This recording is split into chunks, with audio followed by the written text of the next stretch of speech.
Welcome back to another episode of UFC Casuals. I'm Bobby, along with my co-host Andrew, and today we have got a lot to talk about. Some breaking news: 3 massive fights announced, all title fights for UFC 295 and 296.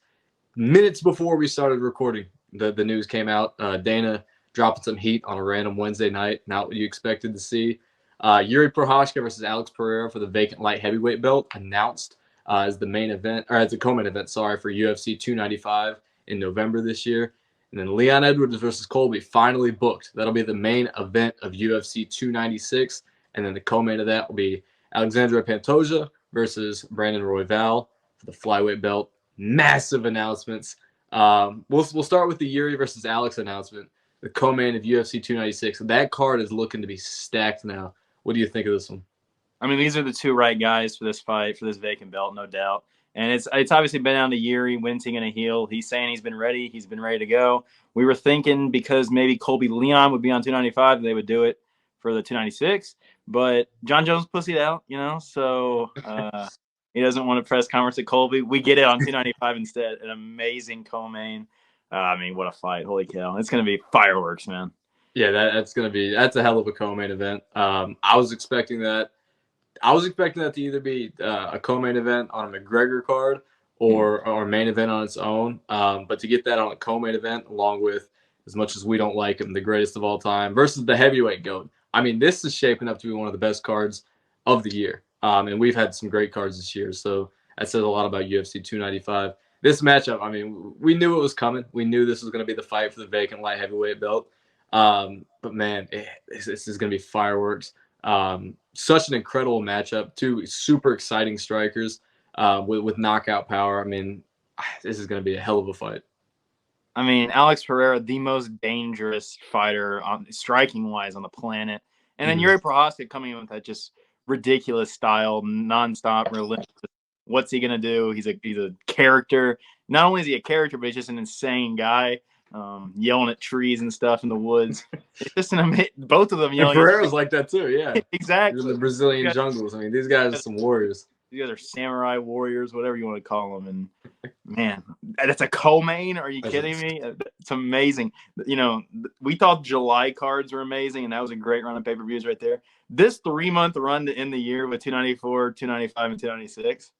I mean, it's looking amazing. Unbelievable. I mean, 295, yeah, that's shaping up to be one of the best cards of the year. We'll have to see how the 3 fights under that are. But, I mean, it's hard to imagine that they're not going to be really good. It's going to be a hell of a run. I mean, we'll talk more about UFC 294 next month. We're very excited for that. We will save the in-depth analysis for these cards coming up. But, man, we just wanted to break the news. Yeah, man, I'm excited for Jiri versus Alex, and to think this is the co-main under, the fight for the GOAT of the sport versus the heavyweight GOAT. Unbelievable. This is shaping up to be a great end of the year. And 205 is kind of looking bleak outside the title picture, but this is easily the best fight you can make. I'm so excited, man. Yeah, and same with the other announcement of Edwards versus Covington. I mean, it was the obvious matchup to make. It was one we were expecting. We just weren't sure which cards they were going to be on.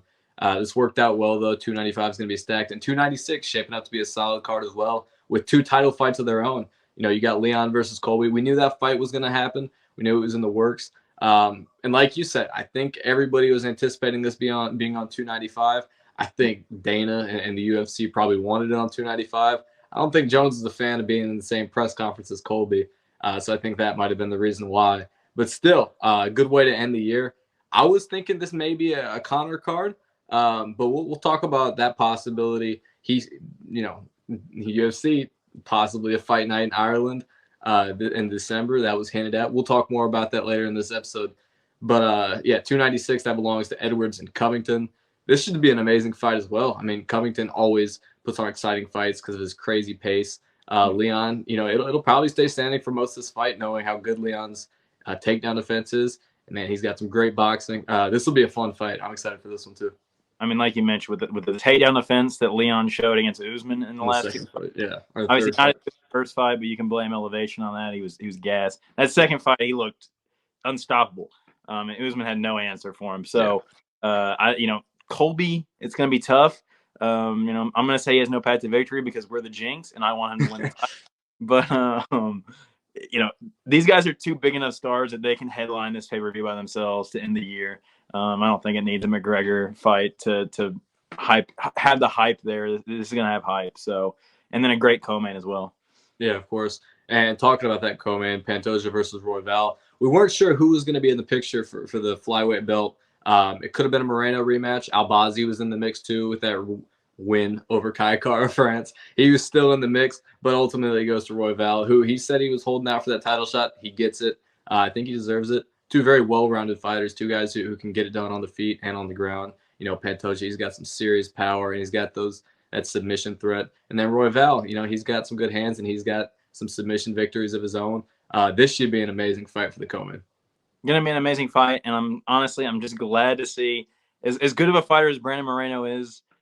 We're finally going to get him out of that title picture. I mean, it's been 7 straight title fights for Brandon Moreno. It feels like, whether it be for the end term, for the vacant, whatever it is. So he lost his last fight. Let's get him out of there. Let's get him back contending, and let's get some fresh blood at flyweight because it desperately needs it.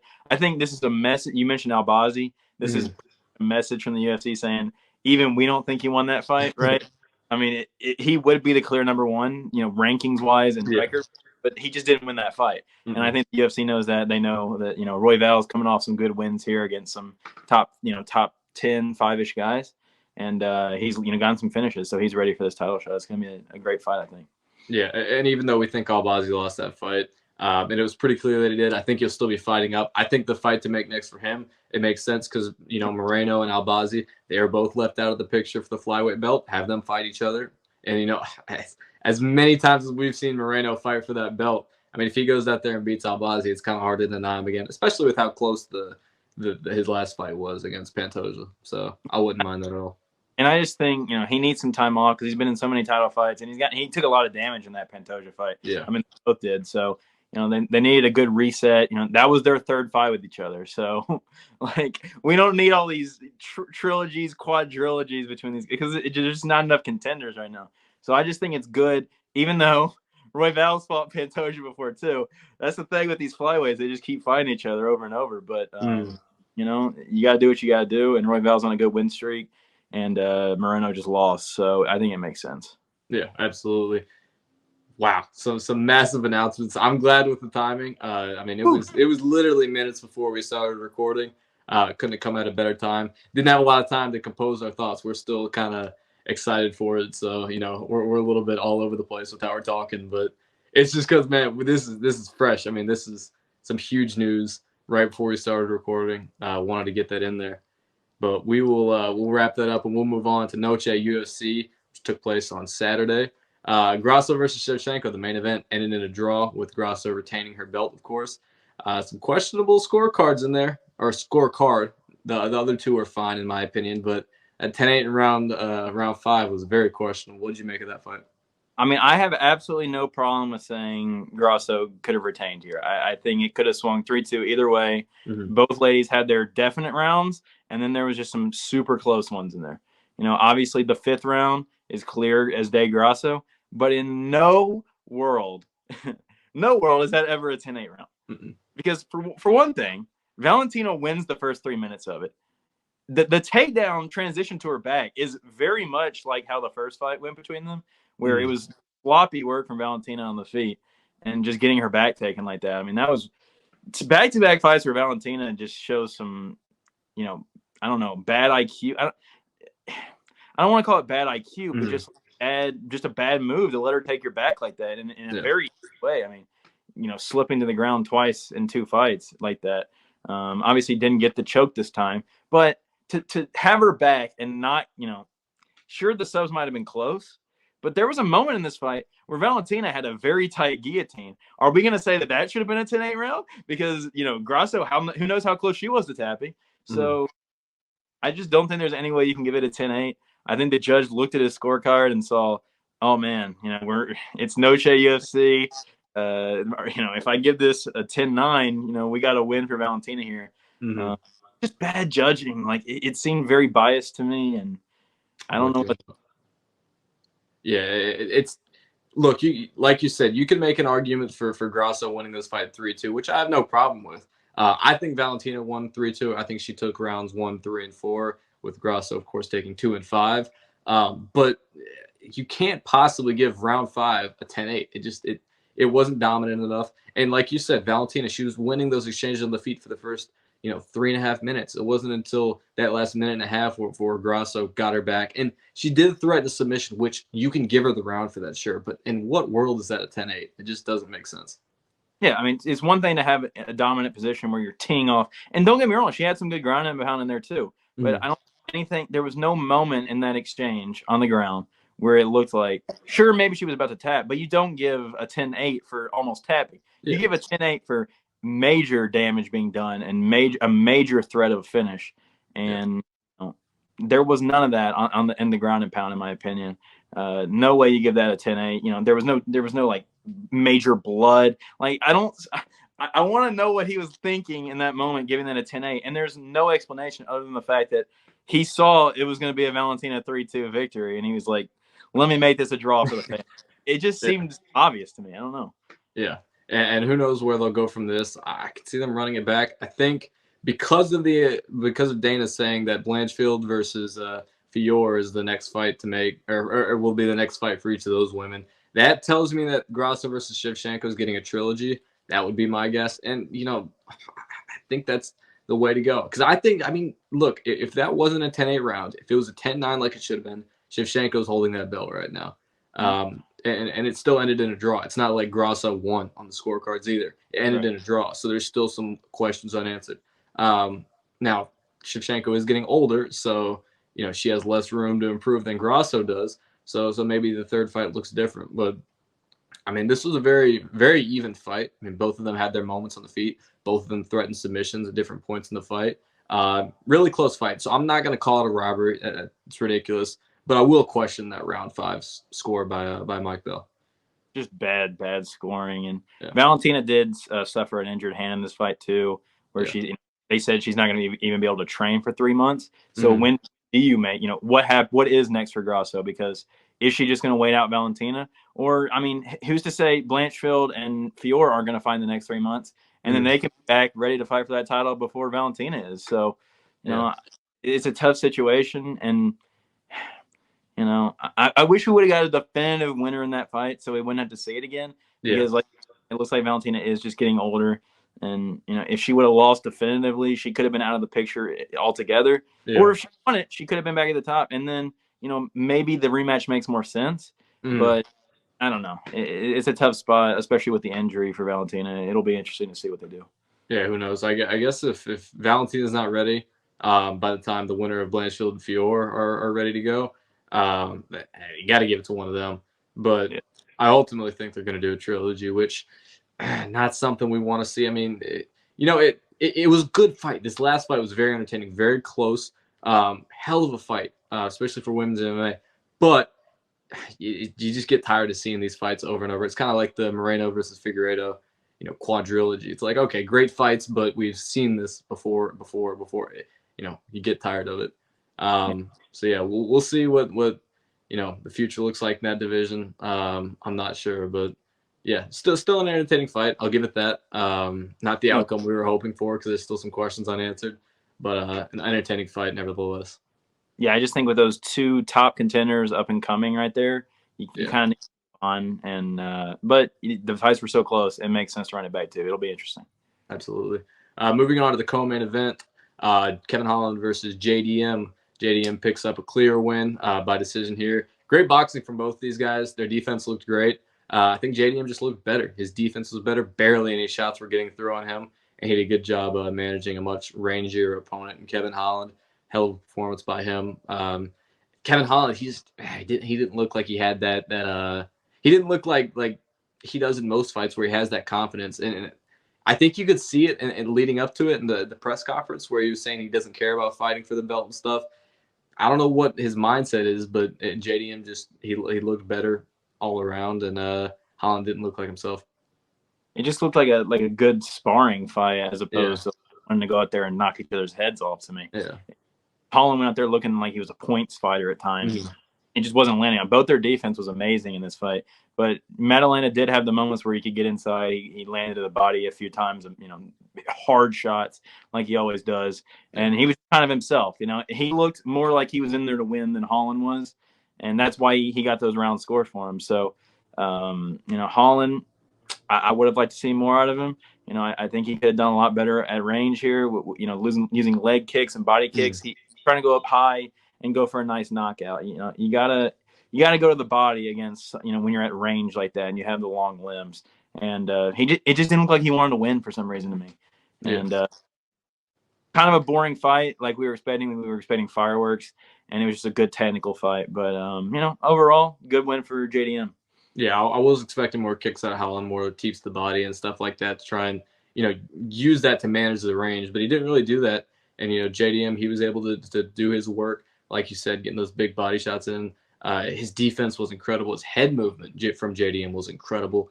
And he was able to just work his way in and land some nice shots and pick up a pretty clear win, in my opinion. I don't have much question about this. I know not a lot of people, but some people said Kevin Holland should have won this fight, but I think it was pretty clearly for JDM. I don't see a way where you score that for Holland, and even if you do, it wasn't definitive by any means. Yeah. Definitely say it was some type of robbery or anything like that. Definitely a close fight, but I thought JDM got the better of him, and he just looked like he wanted to win more to me. I don't know. Yeah, and I'm looking forward to JDM's next fight. I know Shavkat's a possibility because nobody's willing to fight him, but JDM, he's called him out on occasion. I mean, if nobody else is willing to fight Shavkat, JDM certainly is. So that may be a fight in the future. Either way, I'm excited to see his next fight because it may not have been the most exciting this time, but showed some great striking, and most of his fights are fireworks. So I'm looking forward to what's next. Get him in there with Shavkat, man. Shavkat, 100% finish rate against, just a killer on the inside like that. We saw, Shavkat kind of get pieced up at times by Jeff Neal. That would be an amazing fight. So that's definitely a fight that I want to see made. And I just want to see both these guys back in the octagon as soon as possible. Yeah, absolutely. Especially for Shavkat because he can't seem to get a fight booked. He had one against Gastelum, which already a questionable matchup, seemed pretty lopsided. But that fell through, obviously, because of the Gastelum broken nose. So I want to see him get back out there as soon as possible. And for JDM, he didn't take a ton of damage in this fight. His defense was so good. But also Holland wasn't throwing a ton of big shots. So JDM was able to escape with a pretty clear win and didn't take much damage. So I'm sure it won't be too long of a turnaround until we see him back out there. Yeah, we gotta see that matchup, man. You got me salivating at the thought of it. Yeah. Moving on, Raul Rojas versus Terrence Mitchell. Rojas with the dominant win, got a TKO win in under a minute. Not what I expected. I expected him to get a finish in this fight, a relatively early one. Didn't expect it to be on the feet. He showed some clear improvements there. And granted, Mitchell's a little bit chinny because of how big he is for a bantamweight. He's like 5'10" or whatever. He's really lanky. So maybe a little chinny, but still, Rojas showed some great striking. Was able to get that knockdown. And I thought he would jump on a submission. I thought he would go for that whenever he knocked him down, but he went straight for the ground and pound, was able to get a TKO win in under a minute. And it was an amazing overhand too. And yeah, I think about this fight, and if I go back to my preview, I kind of criticized Rosas' striking just from what I had seen in his first couple UFC fights and on the Contender Series. He just didn't show it. There didn't see any of it at all in his game. So to see that, albeit against a pretty bad opponent, it's hard for me to tell if I underestimated Rosas or just kind of overestimated Mitchell because he's bad. So, but not going to take anything away from Rosas. It's good to see that part of his game improve and to get an awesome knockout, highlight reel like that in front of his home, not, I guess, kind of home crowd there. So, great win for him, man. Yeah, absolutely. We'll move on from that to this Saturday's fight night card, which is Fiziev versus Gamrot. I'm looking forward to this one. This one's going to be a scrap. Two top lightweights. One of them a great striker, one a great grappler. Two of the best in their respective backgrounds. Fiziev, his striking. I know he lost to Gaethje. I know he lost in that fight. But man, he looked good, and we see how good Gaethje is. He's not. This is a new version of Gaethje, a much more patient version, as we saw in the Poirier fight. And Fiziev, he made that a close fight. I know rounds 2 and 3 were pretty clearly to Gaethje, but Fiziev had the better of him early on and kept it close. And then Gamrot, one of the best offensive wrestlers in the sport as a whole. Forget just the lightweight division. He's one of the best grapplers overall. So this will be an interesting matchup, and I'm looking forward to it. And we talk about it so much, with a grappler versus a striker like this. It kind of comes down to the striker, because if they can withstand the offensive pressure of the other wrestler, keep it off the cage, don't let them, clinch them and make it dirty and close like that. I know Fiziev is a smaller guy. It's going to be tough to keep the range, and you might not want to keep the range because, are you going to have success from far away trying to throw those leg kicks and body kicks like he's so good at? But I just think it's going to come down to, can he just keep Gamrot, keep away from the fence and don't let Gamrot press forward. I think, Fiziev, if he's going to win this fight, he needs to keep it in the center and just make it a dog fight. Whether it, even if it does get to a clinch, just make it dirty, throw your elbows, your knees to the body, and you're going to have a clear advantage in the striking in this fight, no doubt. Yeah, I think the striking difference is going to be the big factor in this one. Gamrot, like I said, great grappler, great offensive wrestling, but not a huge threat for submissions. I mean, we saw in the Jalen Turner fight, and Jalen Turner has no takedown defense. He was able to easily get takedown and control him for all 3 rounds, but it never really threatened with a submission. So I think if Fiziev can avoid, and I think there will be times where Gamrot's able to get him down to the ground.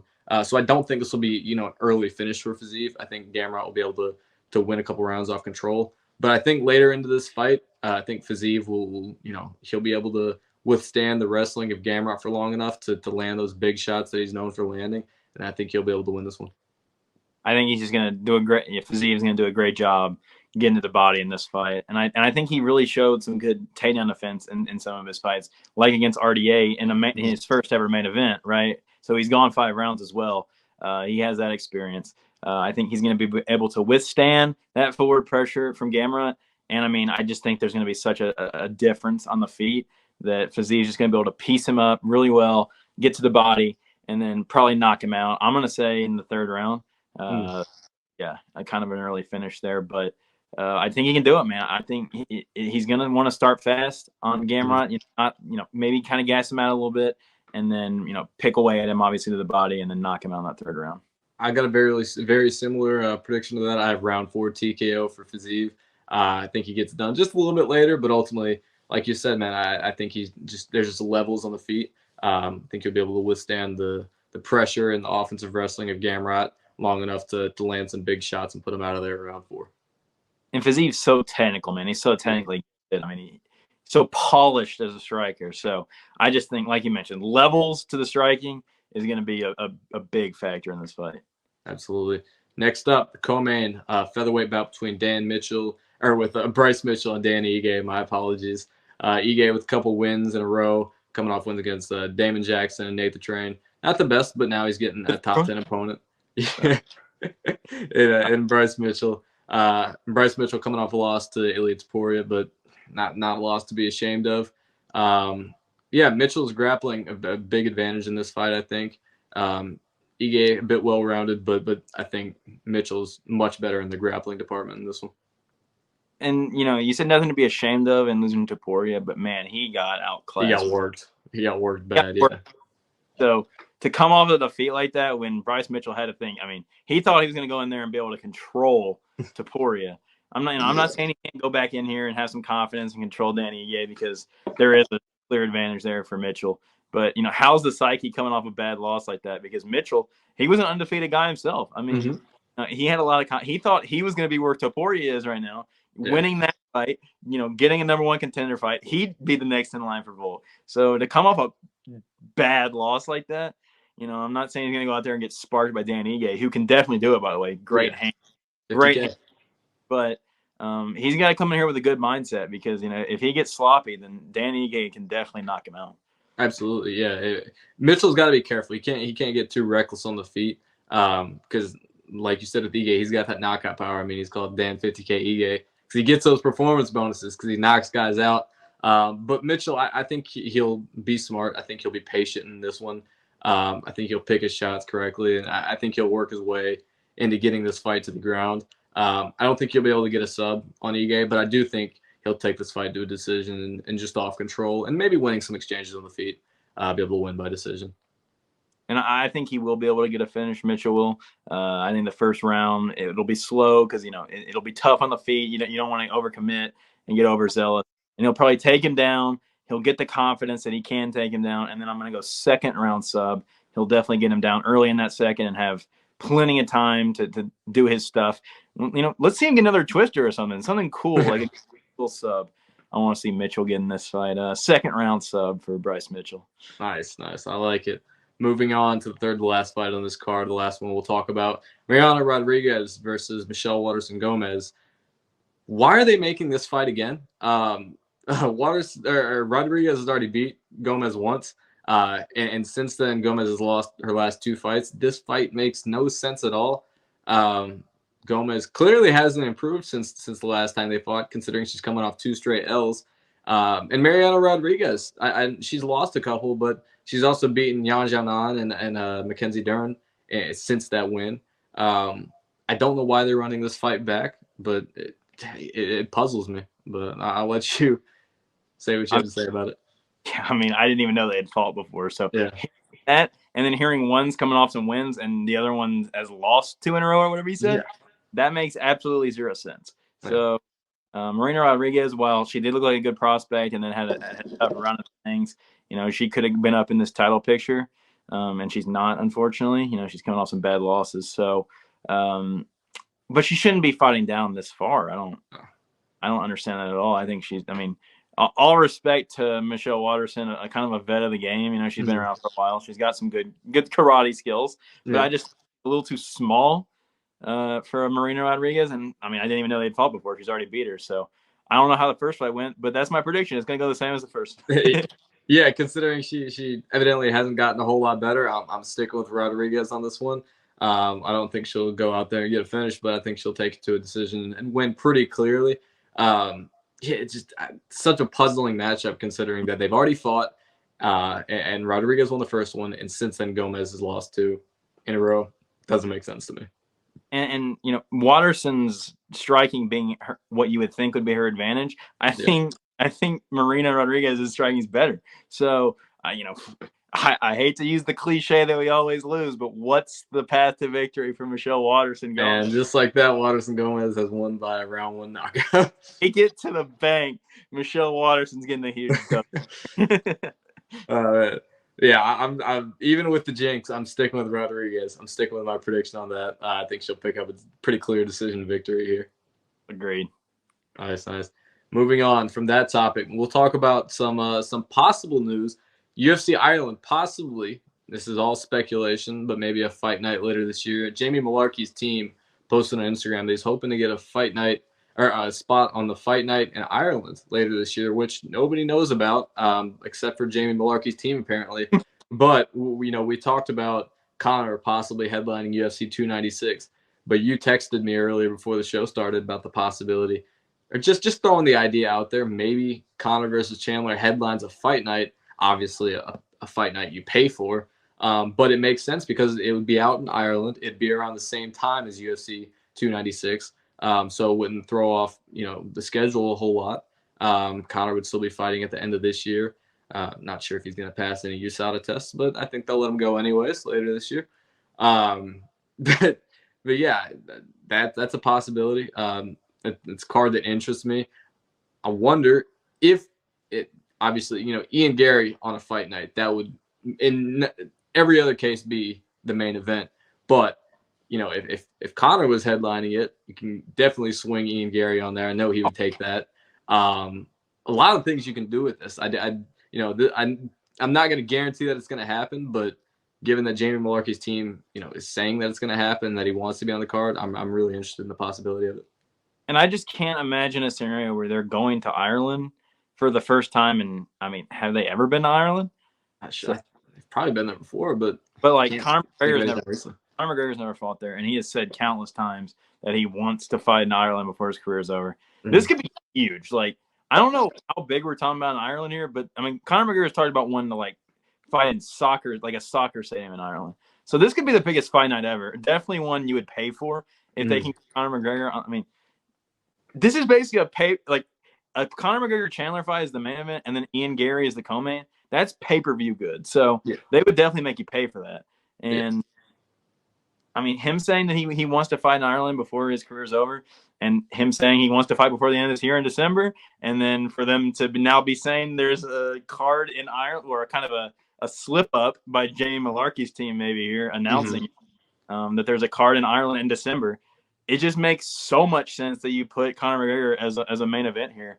And it also makes sense to me that you don't put that on a numbered card just because it's not a title fight. It has significance in the title picture. It's just straight up Conor McGregor. He's gonna sell. So give him his own fight night in a stadium in Ireland. It's perfect. That would be wild. It sounds weird to say Conor not being on a pay-per-view, but regardless, they're still gonna make you pay for this one. It's still gonna sell a ton for the UFC. And like you said, he wants to fight in front of his Ireland crowd. And he wants to fight before the end of this year. And we saw that on the UFC Fight Pass website, that UFC 296 McGregor versus Chandler had that timer on it, and McGregor posted it even. It seemed like there was going to be a fight between him and Chandler later this year. It seemed like it was going to be announced, but instead, Leon Colby announced for 296. So that tells me that's a possibility. I don't want to make too much speculation. I don't want there to be too much stock into this, but it seems like a very real possibility. Yeah, and Dana White saying that the Colby-Leon fight is the main event of 296, I think was the key. Absolutely. Yeah. If they were going to put McGregor on that 296 card, it would be the main event. Like he's the selling point. They wouldn't put him on a co-main. So to me, with him all 296 and him saying so much that he wants to fight in December before the end of this year and then get back, early next year or whatever for UFC 300, whenever that may be. This makes perfect sense. Ian Gary fight night in Ireland would be great. Don't get me wrong. But if they can get him as the co-main against whoever and then have Conor, oh my God. Just rebook the Jeff Neal fight. They'll both be ready to go. Ian Gary didn't take any damage in the last fight. Jeff Neal, he got hurt, obviously, but I'm sure he's recovered from it now. He's ready to go, I'm sure. And they were both training for each other anyways. That shouldn't be a problem booking that fight. And then, if you can get Conor versus Chandler as the main event, best fight night of all time. Tons of beef there, especially with the co-main in that scenario. I mean, God, that would be the best fight night ever. And if the MMA gods are listening to us right now, and Jamie Malarkey's team isn't full of shit, and they just give this away, please make it happen, please. I can't believe Jamie Malarkey's team is the one breaking this news. I mean, it's all speculation at this point. We're not even sure if there's going to be a fight night in Ireland, but Jamie Malarkey's team seems confident that they are going to Ireland in December when Conor wants to fight. It just makes too much sense. It makes too much sense, especially because he's not going to be on 296. It seems like a real possibility. Please. And moving on to some more UFC news in the heavyweight division. Cyril Gane showed up on the MMA Hour with Ariel Helwani. Talked about some possible fights in his future. And normally we don't talk about things like this, but this really confused me. And it throws off the heavyweight division because Aspinall, he called out Cyril Gane, assuming he was going to beat Spivak, which he went out there and did. So we thought this was the next fight to make. And if Aspinall won, he'd probably either fight John Jones next or he'd fight Pavlovich for the vacant belt. Or if Cyril Gane were to go out there and beat Aspinall, he'd be right back in the title picture. I mean, you can't deny him at that point, beating Spivak and Aspinall. But he said that both Aspinall and Pavlovich were dangerous matchups, and for that reason, he wouldn't take a fight against them. Very puzzling stuff. And obviously, the logic is he's number one technically in the heavyweight rankings, right? Which would still be Pavlovich. It still should be Pavlovich. There's no reason for Gane to be number one. Pavlovich has the best win in this division in all the contenders right now. He went over Blades. Aspinall obviously had the knee injury against Blades, so he doesn't have that win against him. So, Aspinall's not next. We should just assume by, every metric that Pavlovich is the number one contender.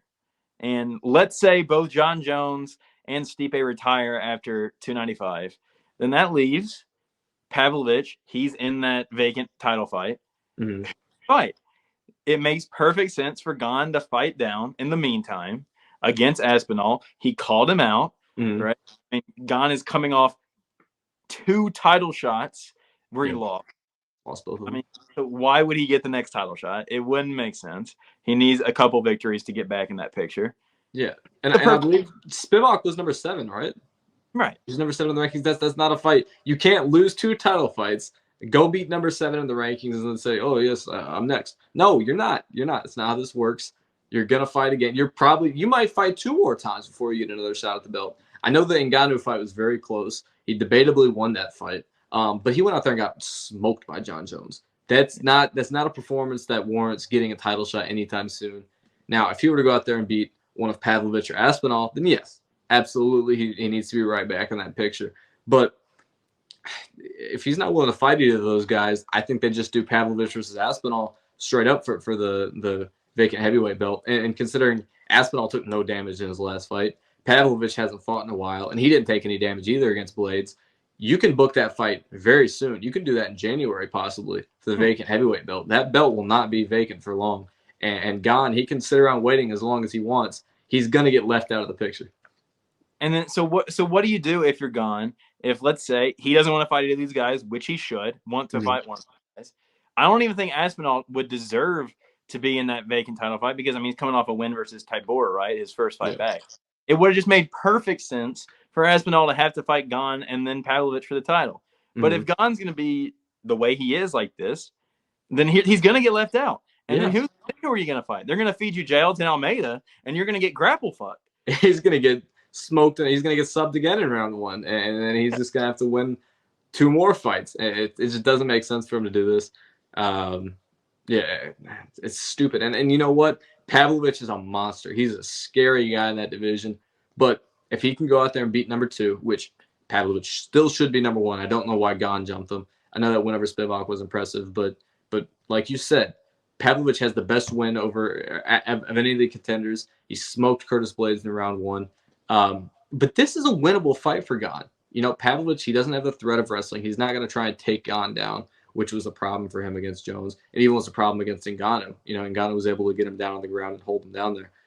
He's not going to have to worry about that against Pavlovich. And he's such a smart, technical striker. I mean, if he can dance with Pavlovich for a couple rounds, get him worn down a little bit, you know, that's what he does best. That's a winnable fight. And granted, I'd pick Pavlovich in that fight, but there is a path to victory for Gane.